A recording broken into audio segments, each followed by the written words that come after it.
উদ্ধার করেছিলেন ধনিয়াখালীর দুই যুবক তন্ময় ঘোষ ও সৌনক সাহা।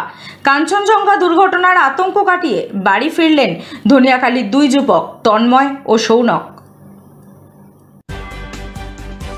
কাঞ্চনজঙ্ঘা দুর্ঘটনায় আহত হয়ে সেখানকার হাসপাতালে ভর্তি ছিলেন তন্ময় ঘোষ ও সৌনক সাহা। আজ তারা ধনিয়াখালীর বাড়িতে ফেরেন। তাদের দেখতে যান ধনিয়াখালীর বিধায়ক অসীমা পাত্র। তন্ময় ঘোষ জানান, সেদিন ভয়াবহ দুর্ঘটনার পর বেঁচে ফিরবেন ভাবেননি। পিছন থেকে কাঞ্চনজঙ্ঘা এক্সপ্রেসকে মালগাড়ি ধাক্কা মারে।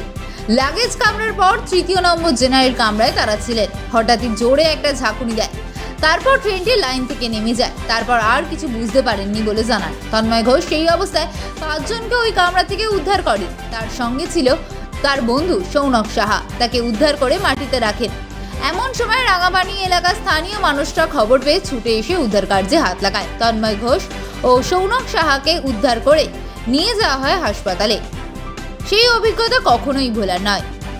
তারা বাড়িতে ফেরার পর আজ দুপুরে তাদের বাড়িতে দেখা করতে যান অসীমা পাত্র। দুর্ঘটনার পর মুখ্যমন্ত্রী উত্তরবঙ্গে গিয়েছিলেন। সেখানে আহতদের সঙ্গে কথা বলে যখন জানতে পারেন ধনিয়াখালীর দুই যুবক আছে, সঙ্গে সঙ্গে সেখান থেকে অসীমাকে ফোন করে তাদের পরিবারের পাশে থাকার কথা বলেন তিনি। বিধায়ক এরপরেই বিডিওকে ওসিকে নিয়ে আহতদের বাড়িতে যান। সব রকম সাহায্য করবেন বলে জানা গিয়েছে।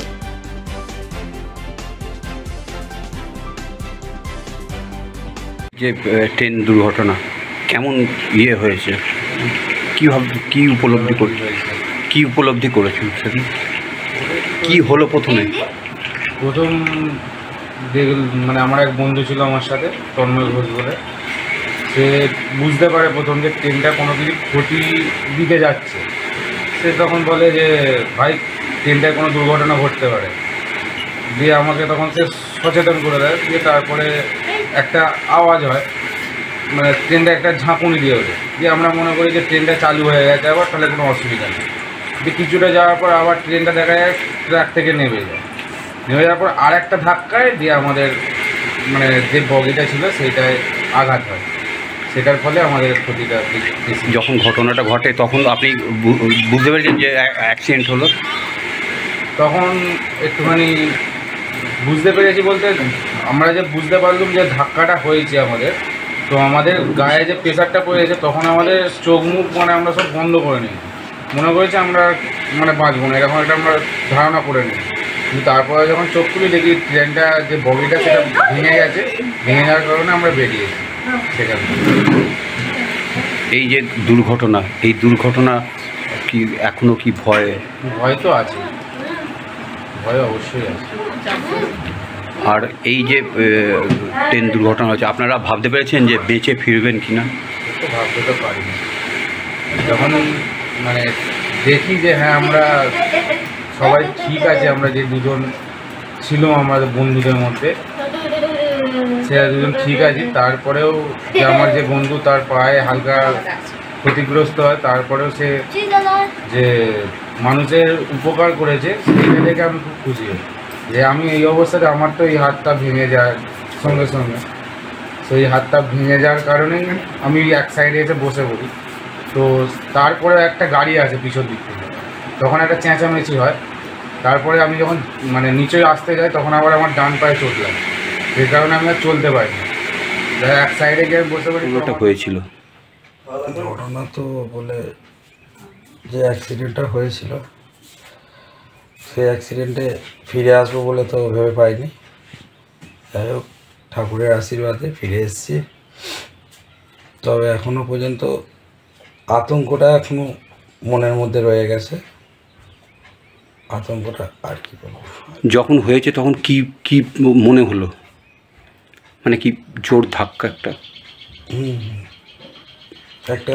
বিরাট একটা শব্দ হয়, আওয়াজ হয়। তারপরে চোখের সামনে ক্যামেরা যেমন পাল্টি হয় এদিক ওদিক, ঠিক ওরকমই হয়েছিল।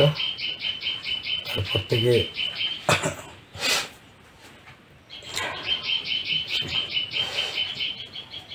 কজনকে আপনি উদ্ধার করেছেন বললেন? 5 জনকে। তাদের কি উদ্ধার করে বাইরে বার করেছিলেন? হ্যাঁ, 5 জনকে বার করেছিলাম। তার মধ্যে সৌনক সাহা ছিল, মায়ের ওকে নামিয়েছিলাম। একটা ফলতার ছেলে ছিল, তার নাম কি নিজামুল না নিসামুল নাম, তাকে একজন, বাদ বাকি একজন মহিলাকে, একটা আর দুজনকে ঠিক মুখটা দেখিনি সেই মুহূর্তে, বলতে পারবো না, তবে দুজনই ছেলে ছিলেন। তাদের বার করার পর আপনি বেরিয়েছেন? তাদের বার করার পর হ্যাঁ লাস্টে আমি বেরোই। আপনাদের সঙ্গে সঙ্গে কি লোকাল মানুষ খবর পায়? হ্যাঁ, সঙ্গে সঙ্গে পাশে একখানা মসজিদ ছিল, মসজিদে নামাজ পড়ছিল, তারা সঙ্গে সঙ্গে ছুটে এসে ওই জায়গা থেকে আমাদের উদ্ধার করে, আমাদেরকে অ্যাম্বুলেন্সে করে নিয়ে হসপিটালে পৌঁছায়। আপনার নাম? আমার নাম তন্ময় ঘোষ। আপনি এদের সঙ্গে আছেন, আজকেও দেখতে এসেছেন, কি বলবেন? প্রথমত হচ্ছে যে আপনারা নিশ্চয়ই জানেন যে যে কাঞ্চনজঙ্ঘা অ্যারেস্ট হয়েছিল গত সোমবার, সেই দিনেই খবর পেয়ে আমাদের মাননীয় মুখ্যমন্ত্রী মমতা বন্দ্যোপাধ্যায় সেখানে চলে গেছিলেন এবং সবার সাথে সেখানে দেখা করেছিলেন। আমি সেখান থেকে জানতে পারলাম যে ধনেখালির দুজন, সৌনক সাহা আর তন্ময় ঘোষ, এরা দুজনও ওই কাঞ্চনজঙ্ঘায় তারাও যাত্রী ছিলেন এবং তারাও অ্যাক্সিডেন্টে ইনজিওর হসপিটালে ভর্তি। তাদের সাথেও দিদি অর্থাৎ মমতা বন্দ্যোপাধ্যায়ের কথা বলে ফোন নাম্বার নিয়ে আমাকে জানায় যে তোর এদের সাথে কন্ট্যাক্ট কর। আমি সঙ্গে সঙ্গে তারপরে এদের বাড়িতে এসেছিলাম এবং ফোনে তন্ময় এমন সৌনকের সাথে সেদিন থেকে আমার কন্ট্যাক্ট ছিল এবং এখানে আমাদের প্রশাসনের ডিএম ম্যাডাম এবং বিডিও সাহেব থেকে শুরু করে সবাই উদ্যোগ নিয়ে আমাদের ধনেখালি থেকেই বিডিও সাহেব গাড়ি পাঠিয়ে গতকাল রাত্রে তাদেরকে রিলিজ করে আজকে তারা 11টার সময় তারা বাড়ি এসছে। তাই তাদের সাথে দেখা করার জন্য আমি এসেছিলাম।